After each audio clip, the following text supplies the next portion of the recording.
Let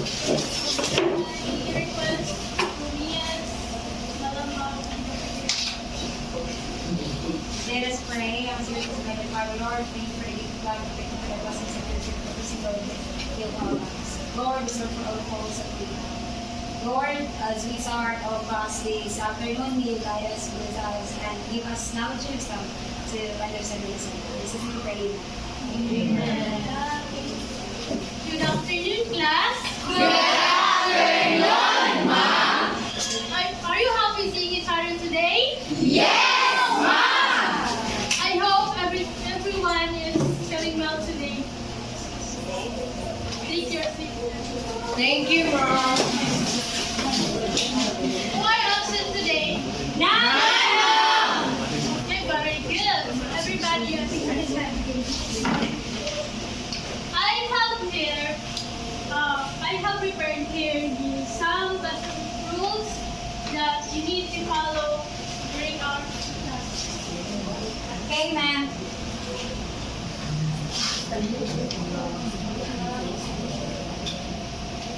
Please read, everyone. Listen attentively in the discussion. If you want to answer, raise your right hand for you to be recognized. And be respectful. Participate actively in our discussion. Am I clear, class? Yes, Ma'am. Alright, so let's have an activity. So this activity is, let's have a short recap in the previous lesson. So, which you need to recall, and then your task this afternoon is to, okay class, let's have an activity. This activity, let's have a short recap of your the previous lesson. So, this afternoon, all you have to do is to come up to the word or phrases that begin in the initial letter each poetry. So now let's have an activity. So for this activity is, let's have a short recap of previous discussion. So which you need to recall. And then in this activity, let's have a short recap in the previous discussion. So which you need to recall. So this afternoon, all you have to do is to come up with the words or phrases that begin in the letter of poetry. So let's have a short review of your previous discussion, which you need to recall, and all you have to do this afternoon is to come up with the words or phrases that begin with each initial letter of the poetry. So, and relevant to the topic of poetry. So these words are or phrase. It will use the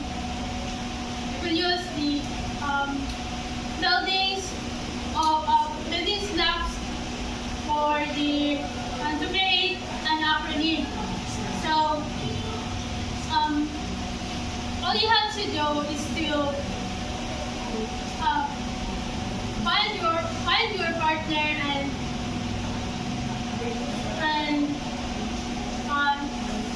let's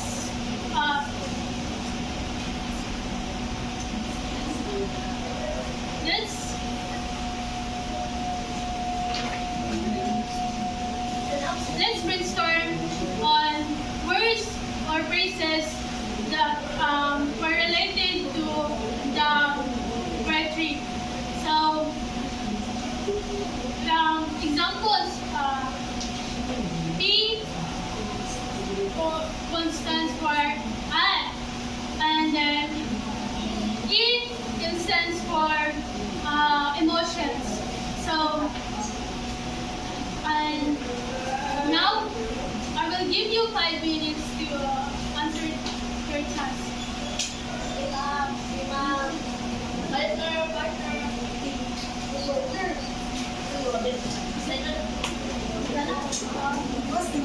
Thus, are you done?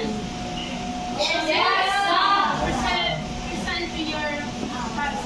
Your task.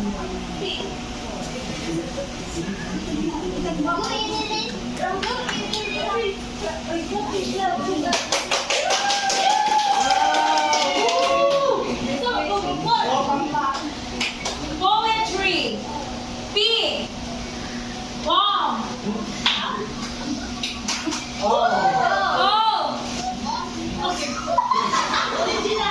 Orange. Original. T. Energetic. T. Transition. Why? R. Line. Y. Q. That's all lang.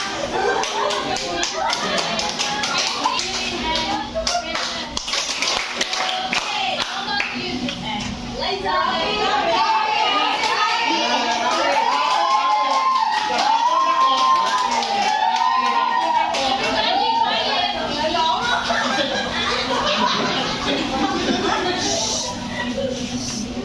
So, poetry, P4.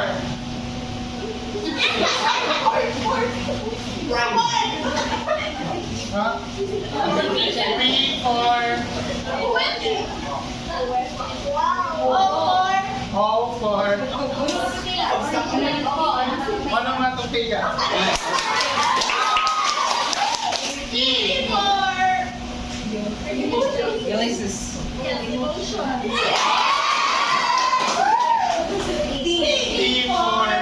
Tone.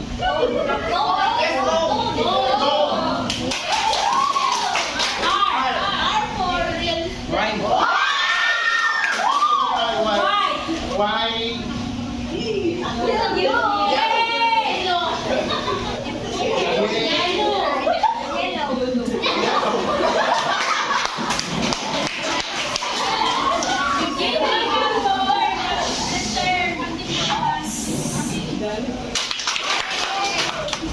So now, let's have another activity.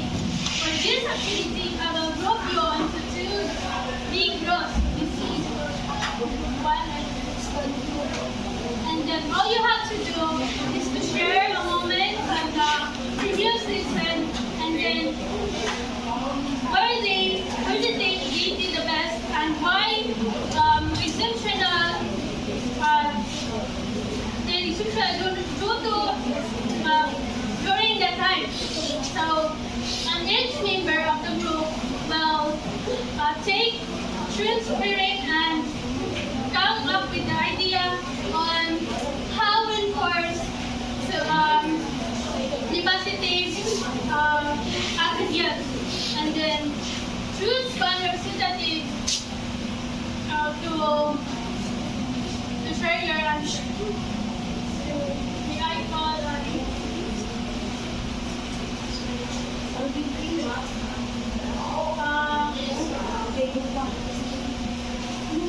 group 1 representative, please.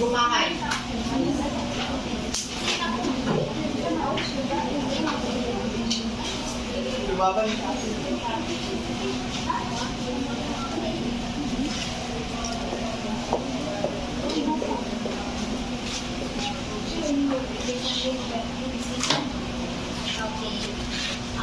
My understanding about the previous lesson is the importance of the poetry, and also its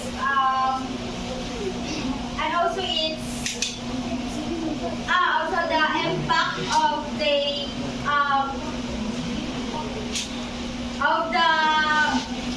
piece to the reader. That's Give 2 cups for his Isaac. And how about you, group 2? May I call on Bernalyn?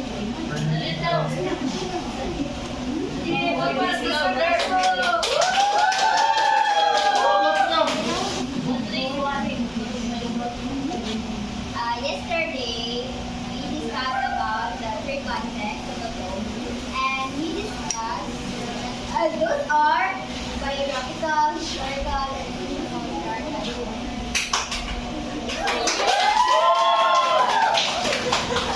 Now, well then, give yourself a barangay clap. Did you enjoy our activity class? Let us first read our learning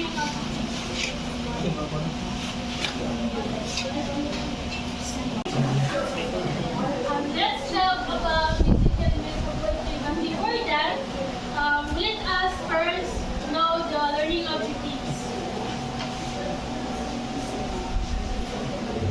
Please, everybody read. At the end of the lesson, the students are expected to do the following with at least 75% level of accuracy. Share specific thoughts or insights on Filipino values discussed in class. Write a short prayer showing the elements of poetry. Analyze the given poem according to the assigned concept. Share their ideas and thoughts about significant concepts from the poem and relate your specific local identity of Filipino identity in general. So now let's have an activity.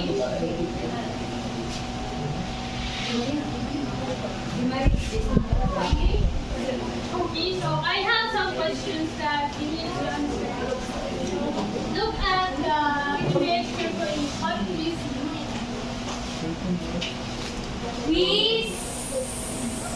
Okay, basically, I see a boy and a girl praying. thank you, Miss Sinene. Give two claps for Miss Sinene. Second question.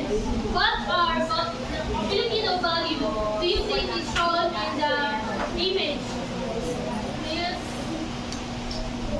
Abastida. Filipino value was seen in that specific picture is the character of Filipino values. Thank you, Miss Rachel. Give two claps for me. Alright, another question. How does prayer play a role in your life? What does it mean to you, Miss Cagas? Can you repeat the question? How does prayer play a role in your life? And what does it mean to you? Prayer play a significant role in my life because when I pray, I talk to God and it helps me feel okay. Thank you, Miss Cagas. Give two claps for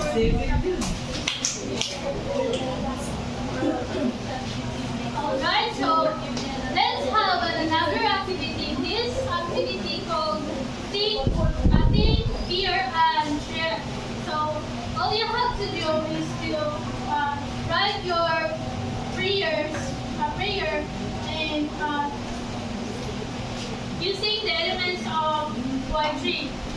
So you can choose to write a free verse, poem, or rhyming poem and as your prayer. I will give 2 minutes to answer your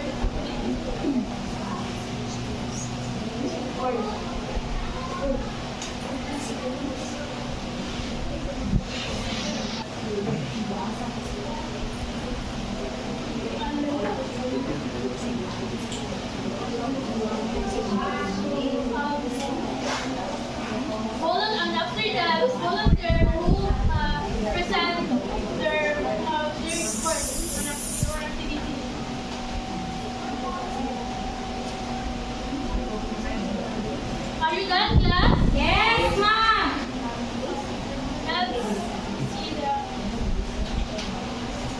at your activity.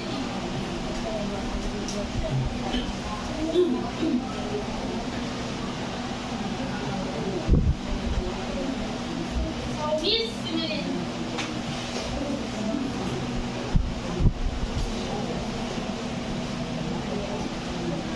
This is my prayer. I choose Reverse Talk. Lord, I thank you for this day.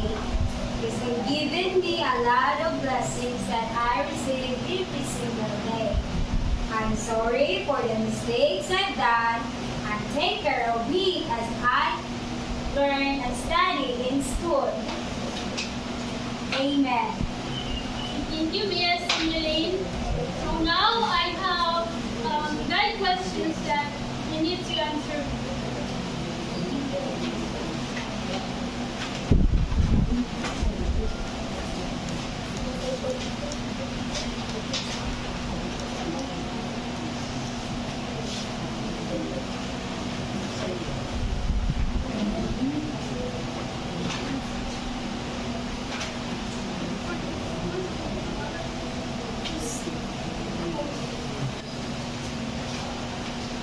I have 9 questions that you need to answer.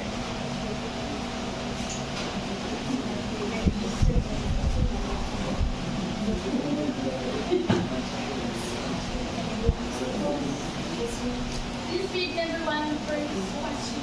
How do you feel about writing a poem using the elements of poetry? Describe your experience. Do you think there is a connection between writing poetry and writing a prayer? Explain your thoughts. Did you face any challenges while writing your prayer? If so, how did you address it? Okay, so I call on Mr. Marco to answer this.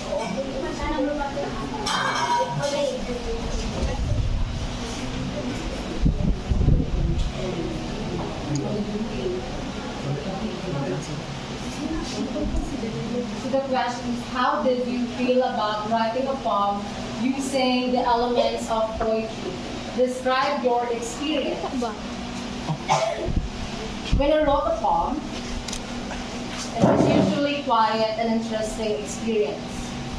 I felt like I was tapping into a different part of myself, a more creative and imaginative side, and that is really impressed. I am really impressed of myself now because I experienced those things inside the classroom. Okay, thank you, Mr. Emmanuel. Give 3 claps for Mr. Emmanuel. So, second question, I call on Hansing Do you think there is a connection between writing poetry and writing a prayer? Explain yourself. So for me, I think there is really a connection between this because when you write a prayer or a spoken word, it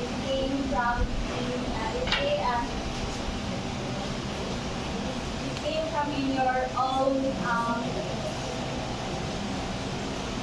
or point of view or Thank you, Miss Hansing. Give 3 claps for Miss Hansing. And the third question, I call on Miss Jackie Rose Hasinino. Here you go. Ang CD.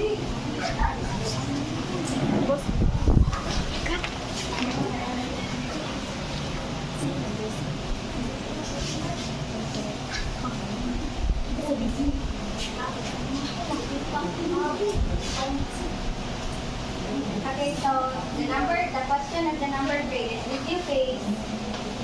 did you face any challenges while writing your prayer poem?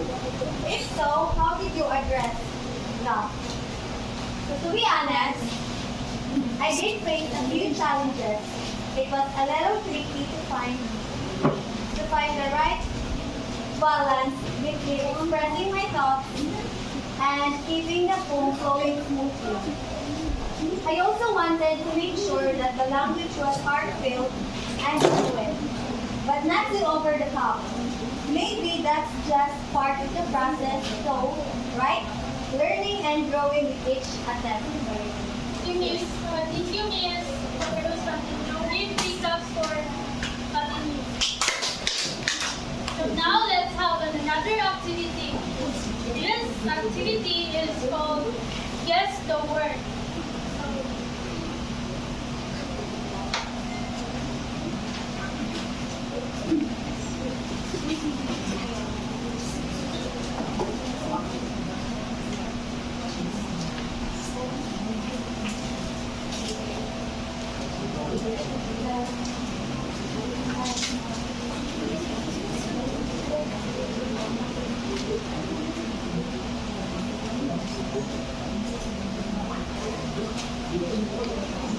So now I give you the hint for you to a type of horse drawn of courage or a traditional Filipino horse drawn vehicle. It is commonly used as a mode of transportation in rural areas and small towns in the Philippines. 10 letters on the sheet.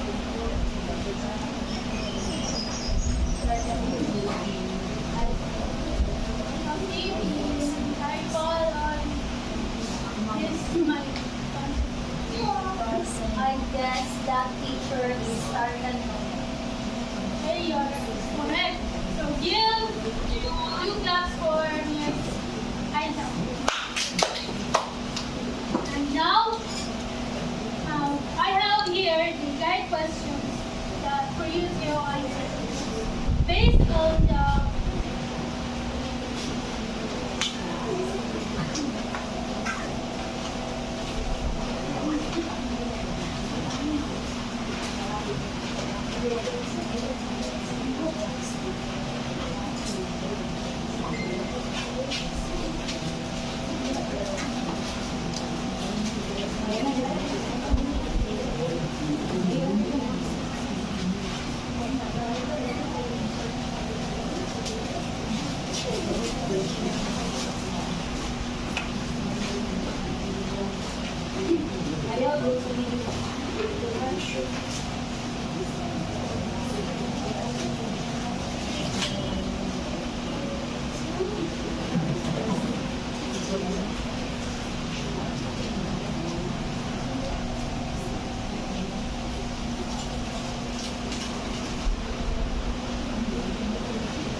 please read everyone. Based on the image shown, How would you describe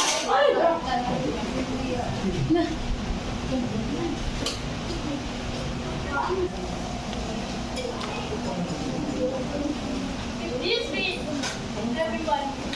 Based on the image shown, how would you describe Manila? Here call on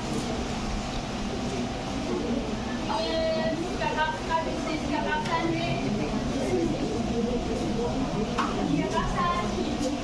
Bakasan is highly going. Please answer question number 1.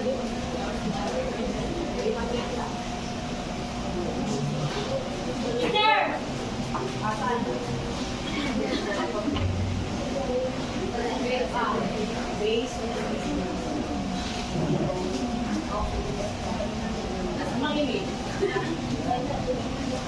Well, ang Cartagena is a visit hall used by the ancient people, and it was carried by the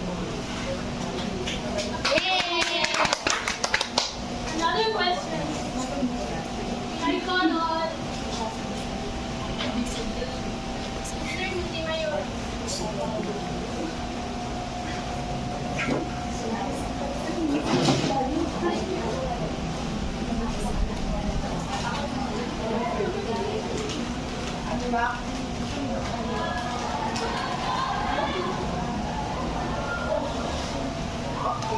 what are your thoughts on Cartagena as a vehicle? How does it compare to other modes of transportation? So, the means of transportation is interchangeable used with the mode of transport. The means of transportation are bus, train, aeroplane, ship, car, and so on. Thank you, Mr. Question number 3.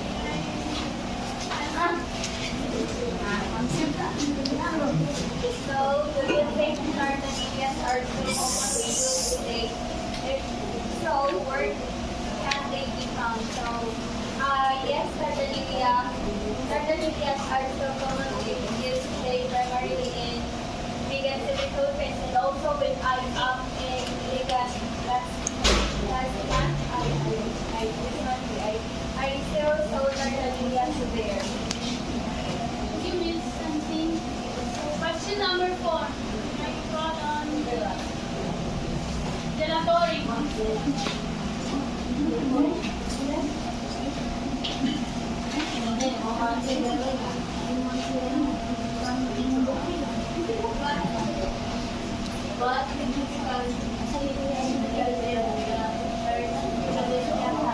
All and reading of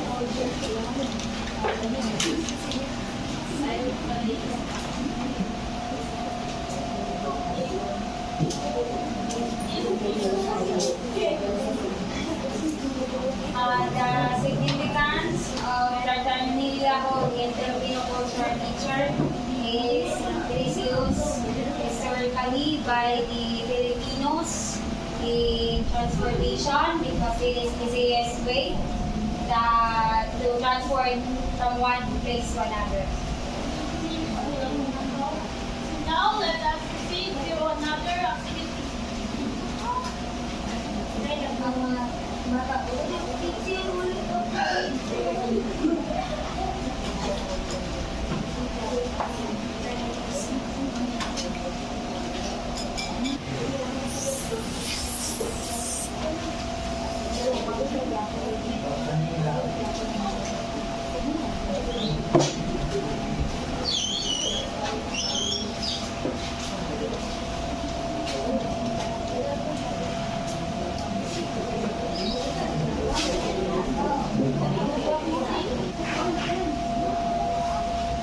In this activity, you will to take the idea of poetry to the metaphor garden. And then we will be using an acronym poetry to help them to recall and express your thought.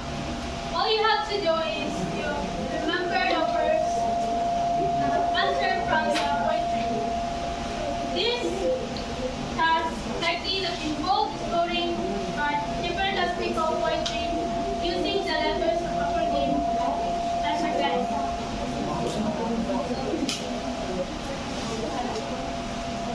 So I will give you 5 minutes to answer this activity.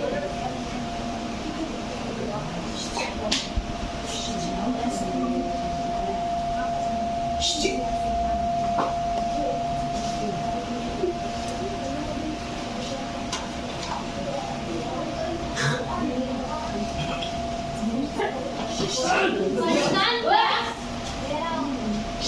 Yes, ma'am. Yes, ma'am.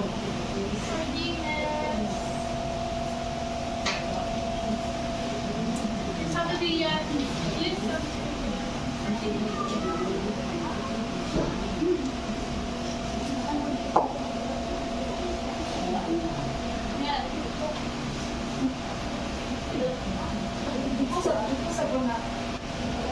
Can you retell this activity?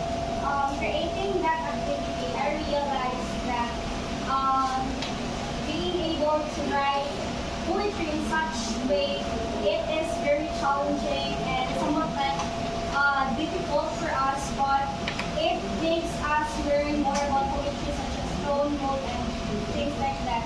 So By that activity, we are able enough as students to engage in such difficult aspects that in that kind. Okay, thank you, Miss Napastida. Let's processing questions.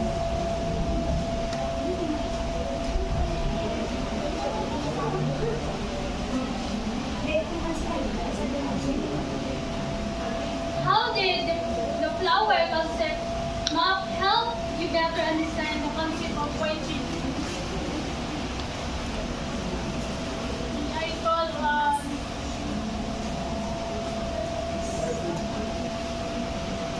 yes, Sansi. Creating a flower concept map can enhance understanding of poetry by visually organizing its content. It also the flowers that represent the different aspects of poetry, such as theme, structure, literary devices, and tools. Okay, thank you, Miss Sansi. Another questions. What did you learn about your own experience with reading, writing, and understanding poetry while making the concept of map? I call Adrian.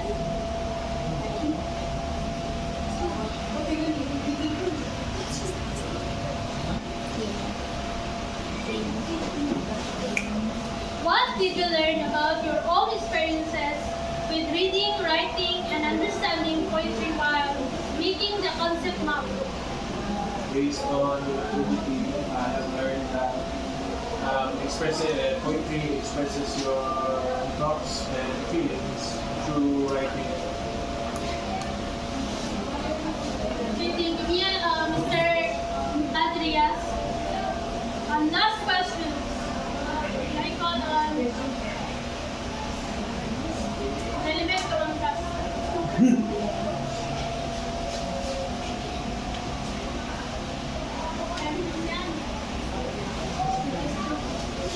If you were to analyze a poem right now, what would be the first step you take?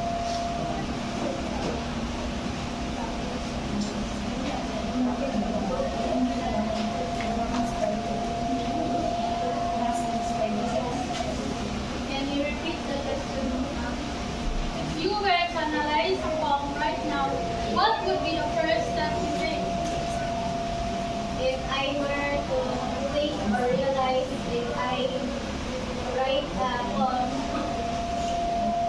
I will validate first my feelings and emotions to internalize what is going on and connect it to my mind. Thank you, Miss.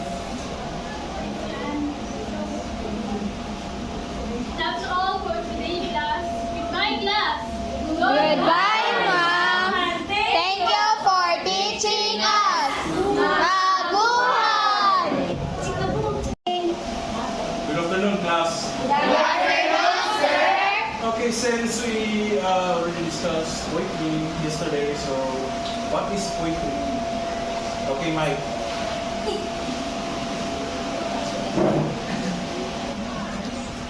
So, poetry, sir, is a type of writing that it uses a rhythmic and expressive language in order to express feelings in order to express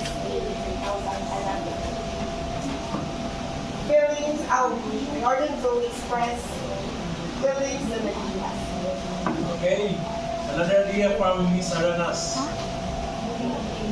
Based on my understanding, sir, poetry is a type or it contains a word or phrases that you can feel but you cannot touch. Okay, give a round of applause for them. So for today, we are going to discuss about the basic elements of poetry.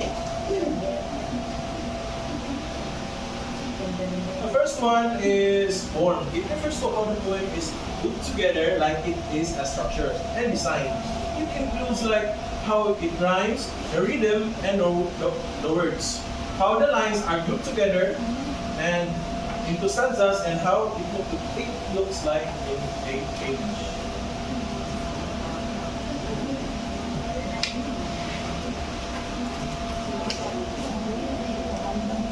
Form has four categories within it: rhyme, rhythm, and stanzas. First one is rhyme. Rhyme is a repetition of similar sounds at the ends of the words. This read Miss Emeline. The example, sir? The cat sat on the mat. Can you do you have an idea on why does it has rhyme? It's rhyme, sir. It is because the similar sound on the word cat sat and the mat. Okay, give a round of applause. First honor. So rhyming couplets has also two consecutive lines that rhyme. Here's an example: the dog ate the hot dog, and the dog ate a dog.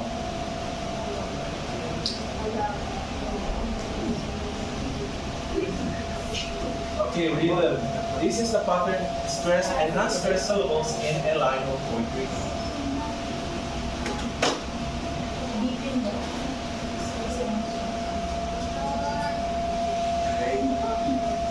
So, Lapid parameter is a metrical pattern and commonly found in English poetry, particularly in Shakespeare's plays. Characterized as having 5 unstressed syllables followed by stressed syllables in each line. Okay, who wants to read? Ako, sir. Yes, sir. Tiger, tiger, tiger, tiger, burning bright in the forest of the night. Okay, keep standing. And now, okay, here is an example of stresses. First one is tiger, which is this, and it is unstressed, and the second one is stressed. The reason for stress and unstressed is because it gives emotions. It gives emotion to the line of the numbers. With stress. Tiger. Tiger.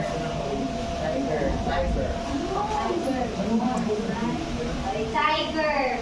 Burning. Okay, who wants to help Miss Aiza?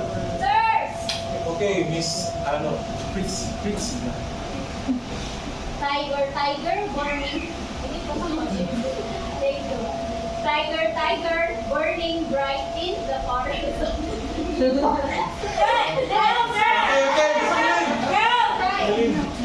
tiger, burning bright in the forest of the night. Okay, give her a round of applause.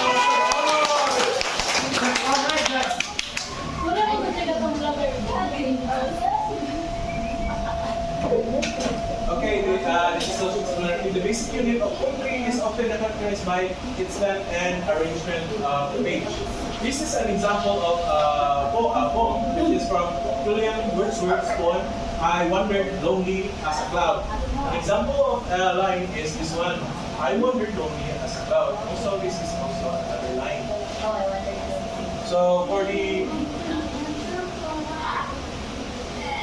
for the stanza, here is a group of lines in which is called stanza. A group of lines in which poem is started by a space and which is started by space. So this is a group of lines. A group of lines that is called stanzas.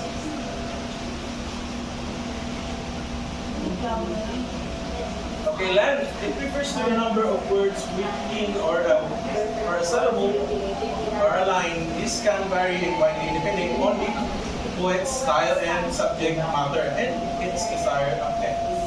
So here's another short example. Short lines, these lines are typically have fewer than 10 words or syllables. They can be created in the sense of intimacy, primitive, or intensity. Example is from William Blake's The Tiger, in the forest of the night, which is, if you count it, it has about 5 syllables or 7. So long lines, these lines can have over 10 words or syllables. They can be indicated to be a sense of epic grandeur, and expansive talk. An example is from John Keats' poem and on Joanne Knights. Though it will not leave the leaves and spring is gone. This is the word line from John Keats' poem.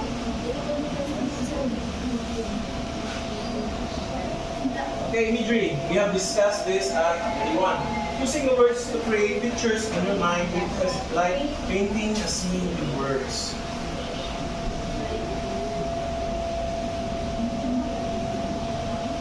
Okay, wants to read Rachel. Imagery, visual, descriptive language that creates mental pictures. Sunset painted the sky with hues of orange, pink, and purple. The crystal clear lake reflected the snow-capped mountains. So what did you do? You mind what this means? By a scene which has a sunset or Referring with those two sentences, I can say that the poet or the writer of that specific sentence is using descriptive language. Like in the sunset, it was described using different colors like orange, pink, and purple. While the second sentence, the lake is described as crystal clear, reflecting a snow-capped mountain. okay, gano'n.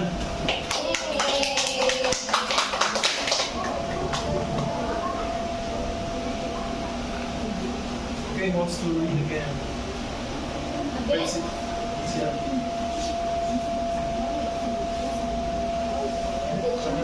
Imagery, auditory, descriptive language that creates sounds in the reader's mind, the gentle rustling of leaves in the breeze, the loud roar of thunder liquid through the valley.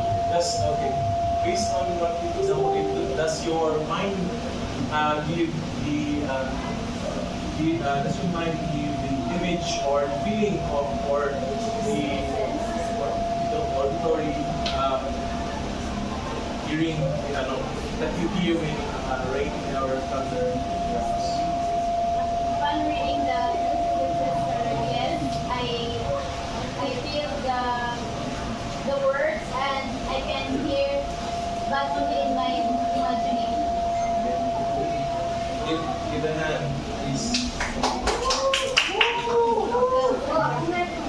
Tactile, descriptive language that creates a sense of touch. This software lectures of its verb. The icy coldness of the winter wind against my cheeks. This gives the reader descriptive towards how things feel, a sense of touch.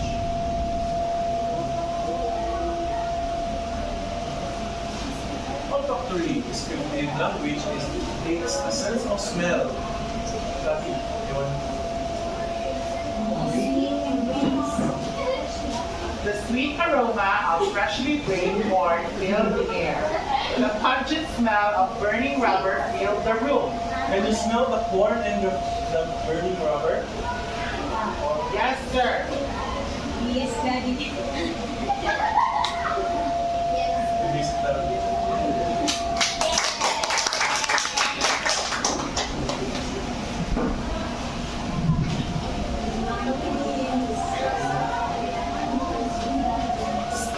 Okay, Miss Lily. Gustatory, descriptive language that creates a sense of taste. The tangy, sweet flavor of a calamansi ice drop. The savory taste of a grilled steak. It's savory. Savory, Savory. savory. So, based on the examples you have read, can you taste? Yes, I can taste the calamansi. What is it? Sour. Pepper. It's sour, sir. Pepper.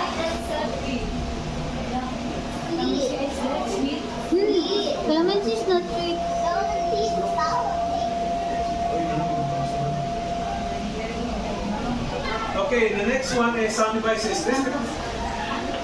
Techniques such as rhythm, rhyme, rhythm, and alteration, assonance, consonance, and onomatopoeia. This creates auditory effects and enhance the musicality of a poem.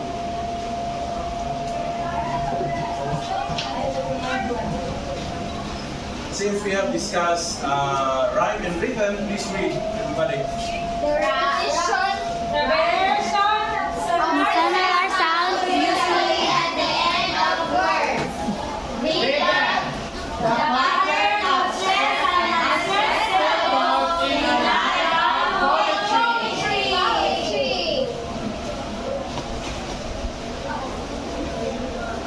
Okay, what's the read?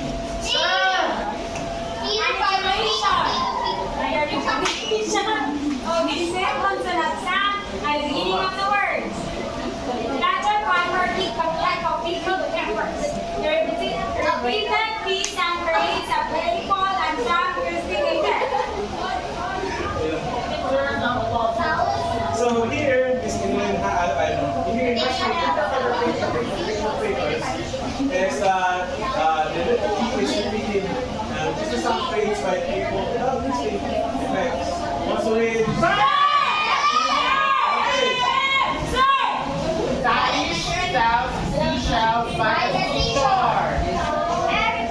Very good. So this one repeats the sounds of S, which is enhances the rhythm and creates a sense of repetition. Hence, alteration.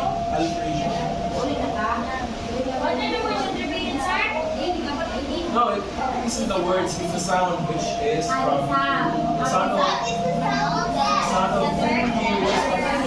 and the sound of the S, which is also S. Let's do it again.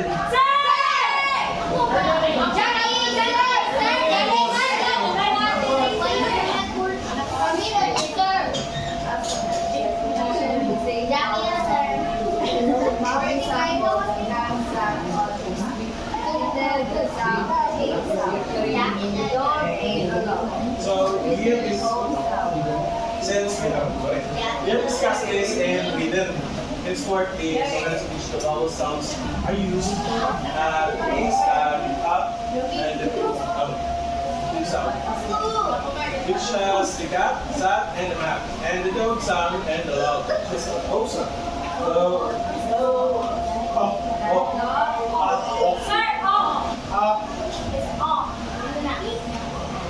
please read. The repetition of the same consonant sound within words. A quick brown fox jumps over the lazy dog. Repeated all and D sounds. Peter Piper pick of peepers.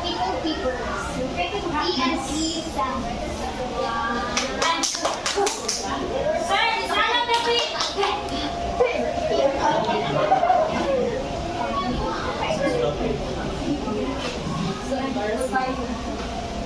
Onomatopoeia, that is words that sounds like the things that they describe.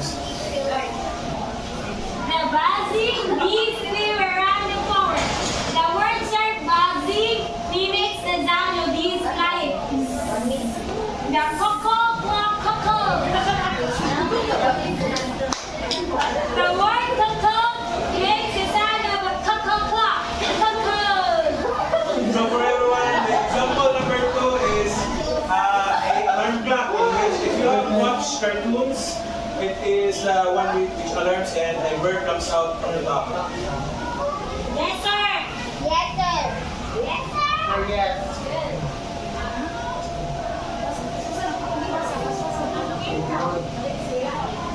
Okay, figurative language. Figurative language adds depth and emotion to poetry by going beyond literal meanings and inviting readers to interpret and experience the text in different ways using metaphor, similes, vocation, hyperbole, and etc. It allows poets to convey complex ideas, emotions, and experiences through imaginative and creative language.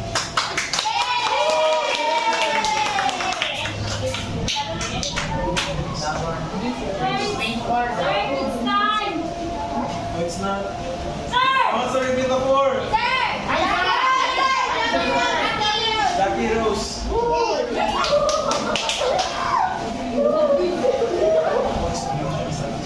Metaphor. A comparison between two unlike things without using like or as. Life is a journey.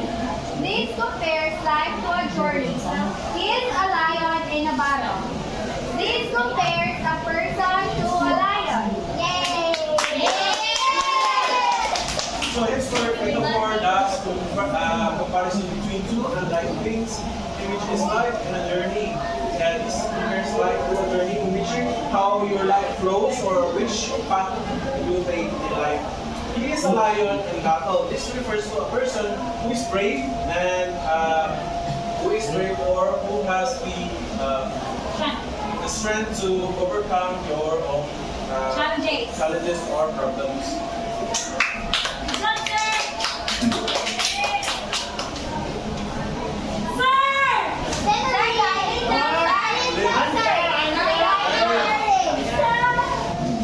Simile, a comparison between two unlike things using like or as.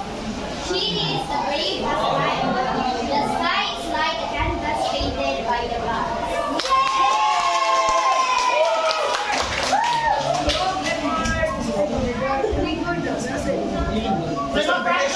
Sir, giving you an The wind whispers secrets in my ear. It gives the wind the ability to whisper. The tree stands in the breeze. It gives the trees the ability to dance. Yes.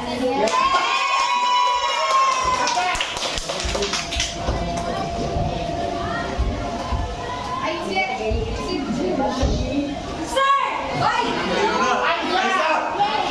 Hyperbole, an exaggeration used for effect. I'm so hungry, I could eat a horse. She cried a river of tears. As you can see, this lines in the poem gives off a exaggeration effect. I'm so hungry I could eat a horse. It exaggerates that he is so hungry that he could eat a mass of a horse.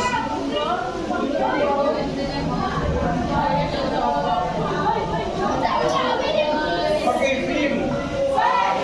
Theme is the main idea or message of the poem. It's like the heart of the poem, which is the center of how the poets create the poem. Like, here's an example of a theme: Love, Romeo and Juliet by William Shakespeare. Picture Ode to the West Wind by Percy Bysshe Shelley. Lost Energy, written and by Thomas Gray. Freedom, written by Edward Allan Poe. Identity, I Hear America Sing by Poe.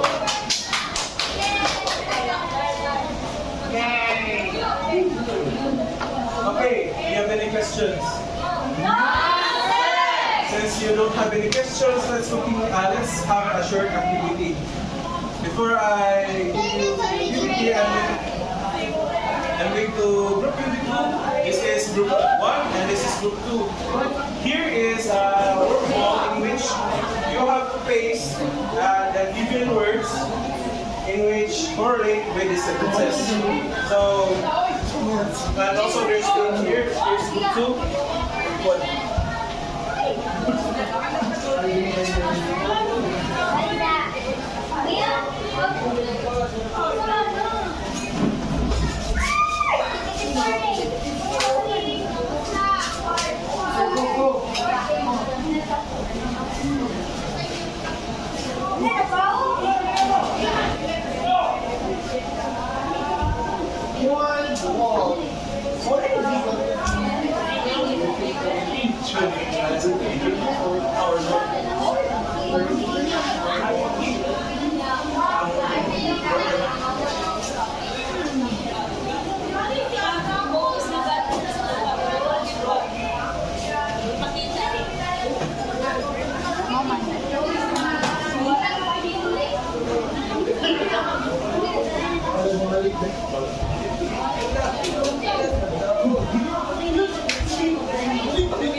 answers are correct. Yay!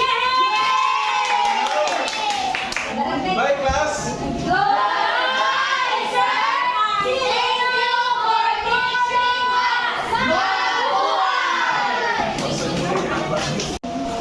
afternoon, class. How are you today? Here. Are you ready for our activity this afternoon, class?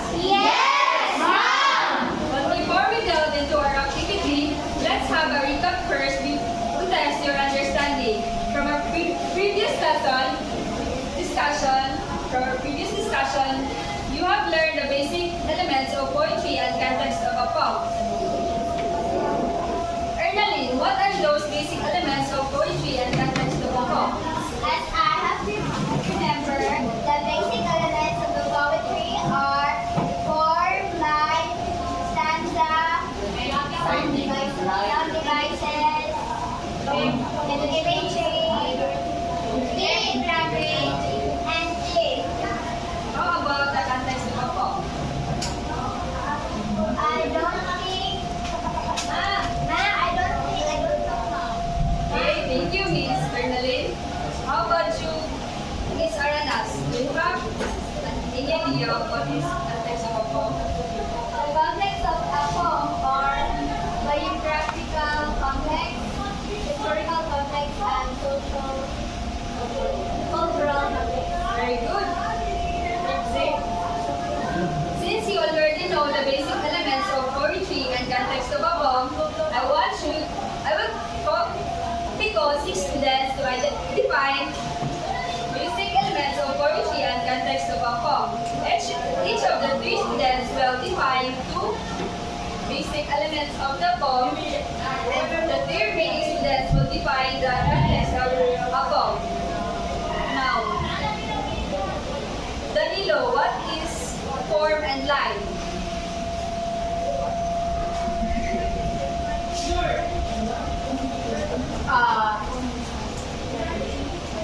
Line is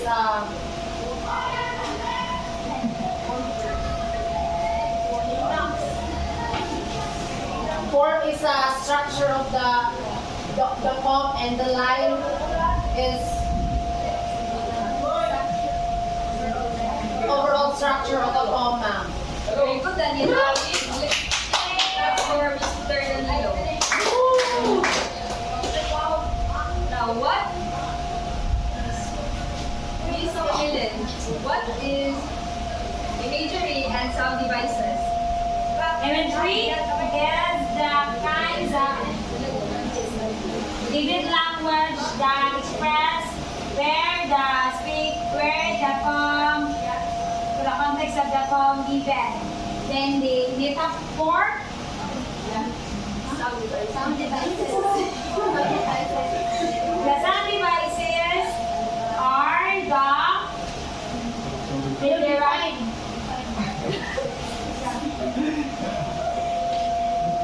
sound devices. Help, ma'am. No, ma'am, I have no idea.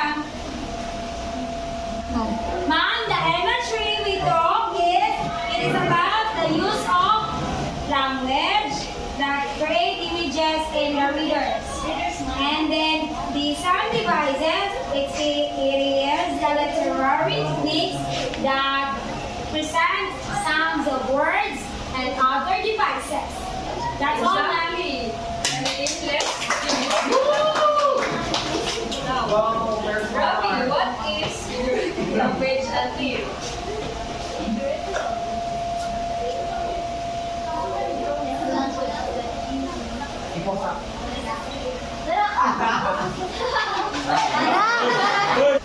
Ako lang ipadayon.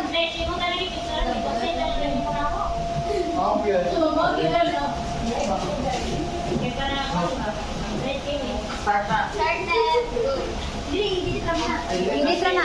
Ako lang So, ipadayon. ma'am, figurative language is it adds the depth and nuance or emotion to the poetry, and the theme is the main idea or the message of the poem. Very good, Rafi. Let's give 3 claps for Rafi. Now, what is Biographical context.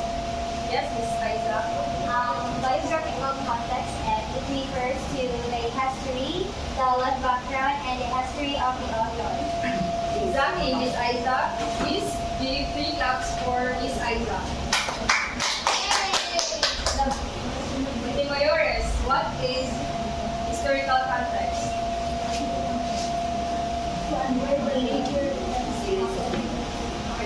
Historical context is the background condition that affects events in the past.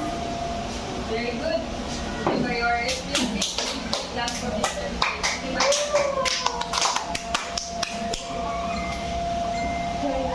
Now, what?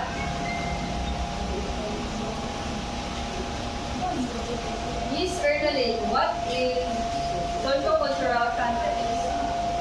Social cultural context refers to the social culture where the culture resonates. Very good. Miss Ernalyn, please give 3 claps for Miss Ernalyn. Since you have understood our previous discussion, let's proceed to our activity. I will read first the poem, and you do the next. After reading the poem, I will group you into 2 groups. Each group will analyze the poem and answer the guided questions provided. Write it in 1/2 sheet of paper. Sit silently. 10 minutes.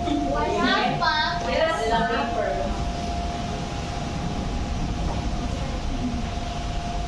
Let me first read the poem. Filipino Heritage by Francisco Balagtas. Our heritage, a tapestry rich and grand, woven with stories of our native land. From Luzon's mountains to Mindanao shores, Filipino identity forever soars. Then please read the poem. Filipino Heritage by Francisco Balagtas.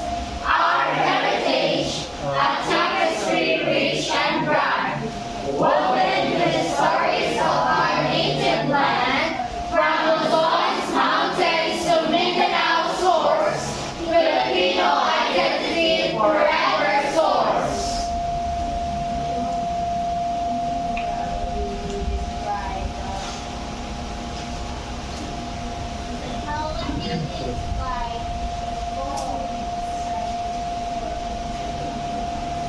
Now you can start answering the guide questions. Okay, ma'am.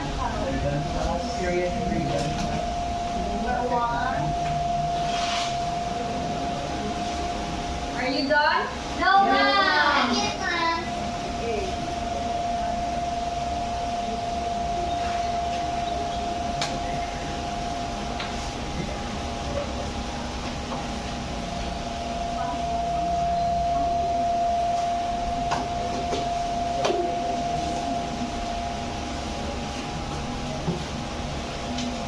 Are you done, class?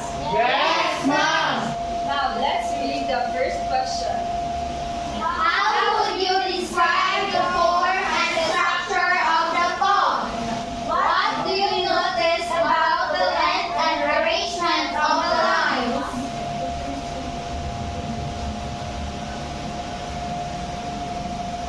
Group 1, who will be the representative to answer the first question?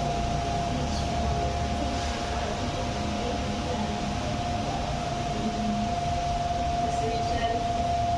So the first question is how would you describe the form and structure of the poem? So, as I see the poem, I can probably describe that as the structure of the poem. Every line is long, and then the first line and the third line is somewhat like the longest among the four, and the second and the fourth are somewhat short. Then Very good, Ms. Rachel. Group 2.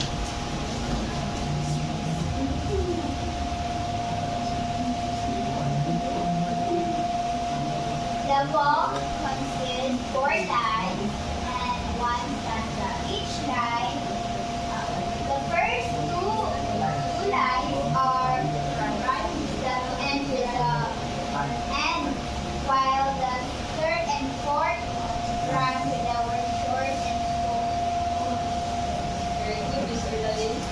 Now let's read the second question.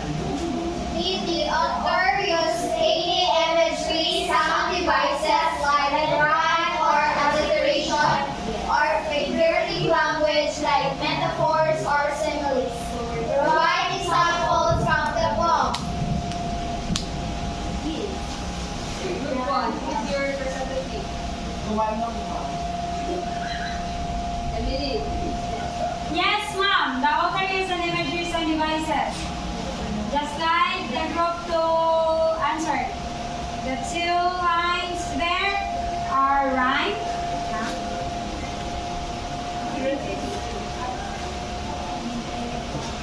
Mountains. Use mountains. Miniatures. And yes, that's all, ma'am. How about surrounding words on the poem? The grand land, shores and shores. That's those are rhyme. And then the alliteration there. There's no alliteration. So we all, very good, Miss Emily. We also have in the poem the figurative language, which is metaphor. By comparing heritage to dentistry, which is rich and grand. Now let's read the third question. What do you think is the main message or theme of the poem? How well did the author convey the theme through their choice of words?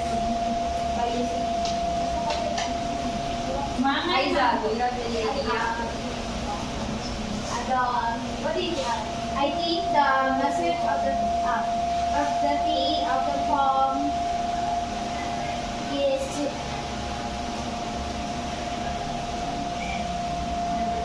and how well did the author convey the theme through the choice of words? So the author used a different kinds or types of words or different kind of types of imagery. Very good, Miss Aiza. So the main message of the poem is to respect and appreciate the Filipino identity. Now let's read the fourth question. What can you tell about the background of the poem? Consider the author's life, the historical period, or the cultural setting when the poem was written. Rafi, do you have any idea about the background of the poem? The background of the poem, ma'am, is why Francisco Balagtas really shows the strong pride of being a Filipino. Very good, Rafi. Let's give feedbacks for Rafi. This time we will be having another activity. I have here photocopies of a poem. I want you to work in pairs, analyze the poem, and answer the questions in the table provided. Do it silently and pass the paper after 10 minutes. Is that clear, class? Yes, ma'am!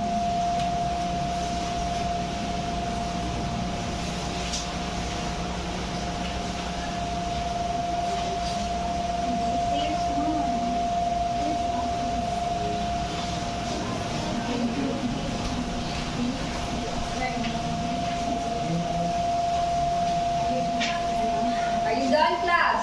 Yes, ma'am! Okay, pass your papers forward.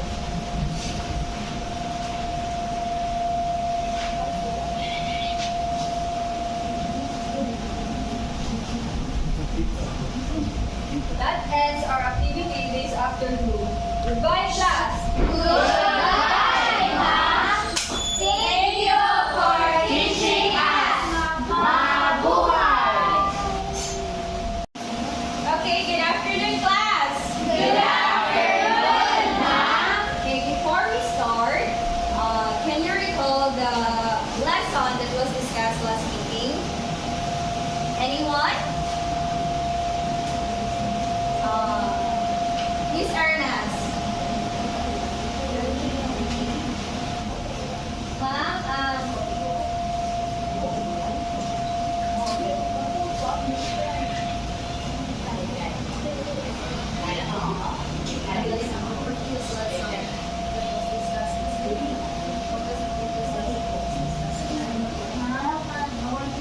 Okay, yes, Miss.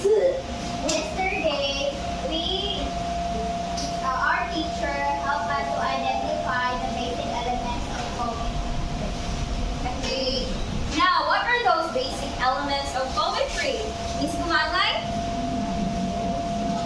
One of the basic elements of poetry are song rises, themes, and imagery, form, and structure, and What else? theme. You mentioned figurative languages. Yeah, figurative language. Okay, thank you. Now, who can give examples of figurative language? Yes, Miss Fritzy. Some examples of figurative language are metaphor, simile, personification, hyperbole, Very good. Those are the examples of figurative language. How about sound devices?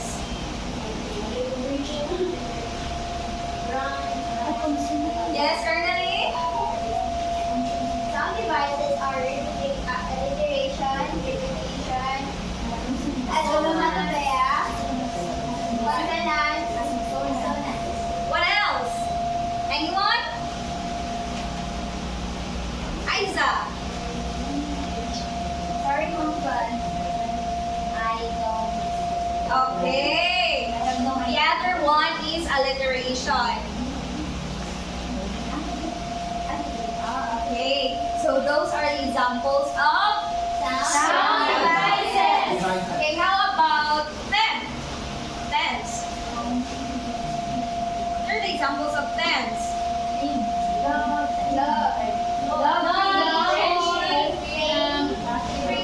Freedom.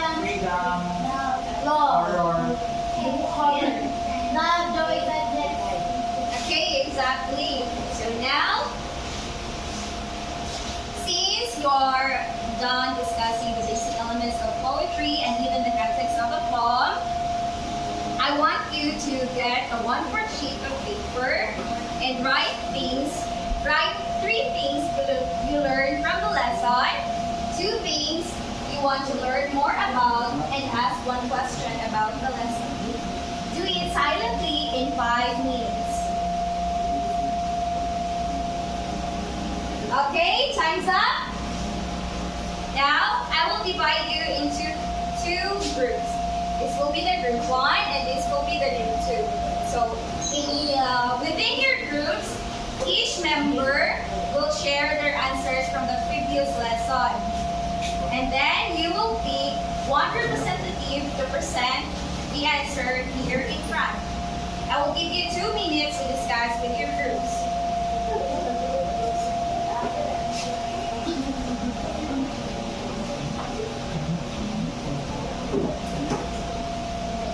Are you done? Yes, ma'am. Okay, please come in front now. Indolin and myself. Come here. The things. Go. Go answer them. Ako answer I will answer the question number 1 is write 3 things you learned from this lesson. So in the previous lesson, I learned about the form, the line, and the basic context of the song.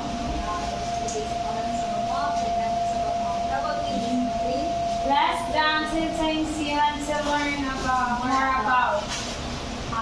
First, you want to learn more about the basic elements. Nathan, you want to learn more about its examples to deepen it. That's all. And ask 1 question about the lesson.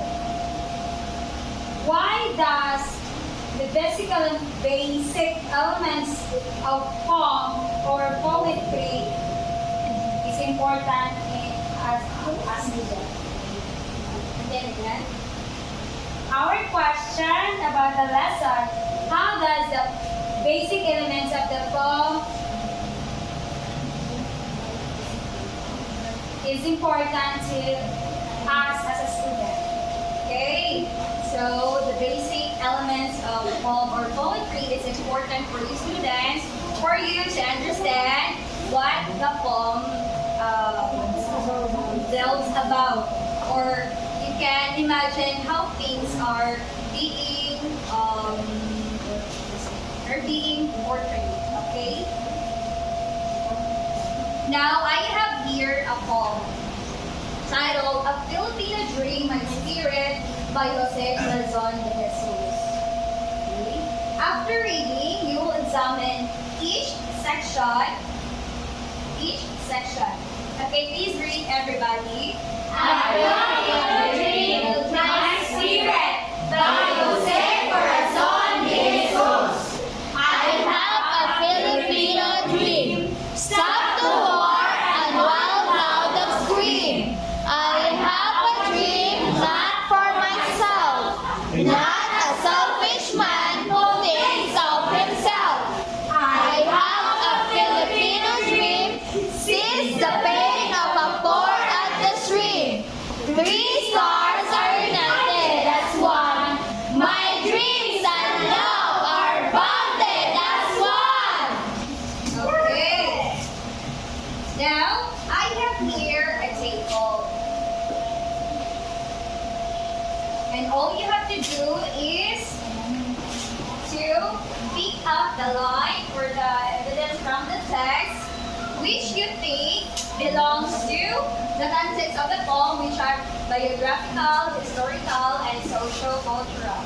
Remember, I will randomly pick a lucky student to share their insights in the front. Okay, are you ready? Yes, Ma'am. Yes, ma'am. So for the biographical, may go on like that.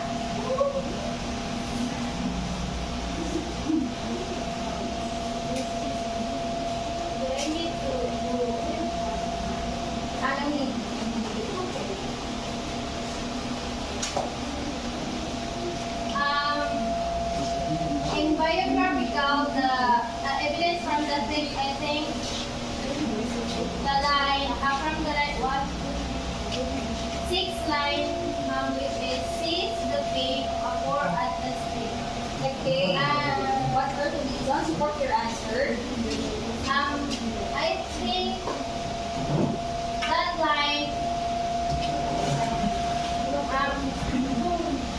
line, connected to the poet's biographical. That's all. Okay, thank you. So Jose Corazon de Jesus, also known as Jose Motete, was also a Filipino poet. He usually write about the struggles, the aspirations of the common people, particularly the poor. So it showcases his concern to the social justice and the well-being of the poor people. Okay. Now for the historical, may I call on Rafi? So, in the historical context, evidence from the text, I think the line "Stop the war and the wild clouds of scream," because in my opinion, I feel like the author, Jose Corazon de Jesus, really lived the moment of conflict during that time of his time. Yes, very good, exactly. So during the time when Jose Corazon de Jesus was writing, Philippines experienced conflict and war, including the Philippine Revolution, subsequently the Philippine-American War. So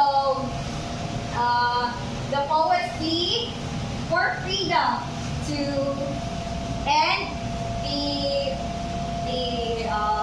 the chaos during those turbulent times. Now for the sociocultural, Ms. Ernally.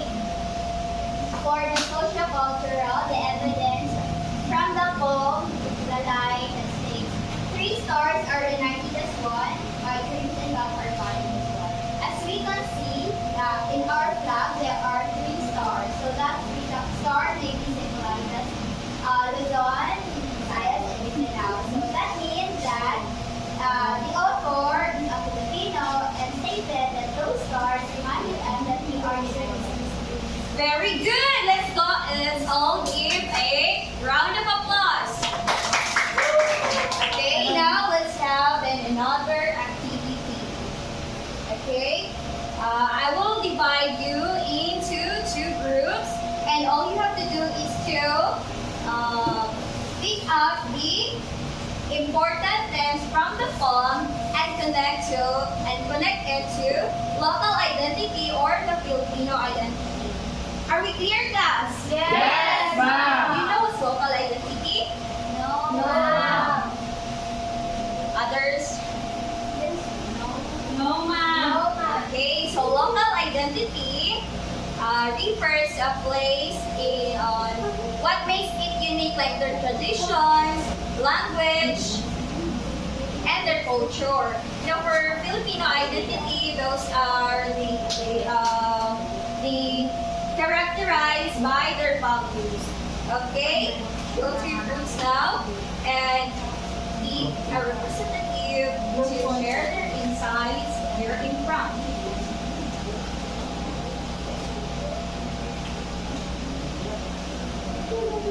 Time's up! Please come in front now. Representatives from each group.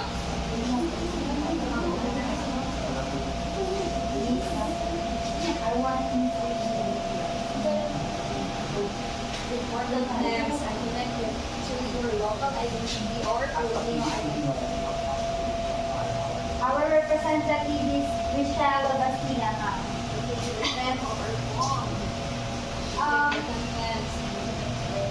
The important themes of our poem feature the Filipino experience of our Filipinos is a spirit of feel like patriotism and love for country. Because there he states that we have to compare our fear and follow our dream and stand for our country and not just dream for ourselves but also dream for our whole Filipino people. And so extend to local identity or Filipino identity. So connecting this poem to as a Filipino, our identity as Filipino is we have to, no matter where we go and no matter what happens to our lives in the future, is to never forget where we came from and what comes from or goes within us. Okay, very well said, Rachel. How about the other group? The other group is there. Anyone? The important thing we have get from the poem is that not being selfish for ourselves. From the line, I have a dream not for myself. It stated there that we Filipinos are not selfish. We are thinking for others. Like we have that local identity as Bayanihan.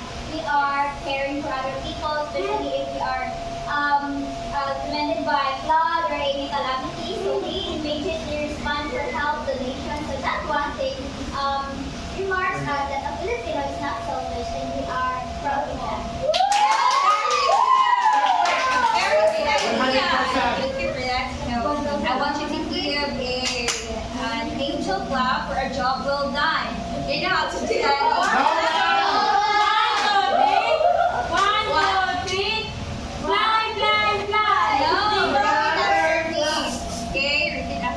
One, two, three. 1, 2, 3. 1, 2, 3. Amen. Okay, here. Ready, get set, go!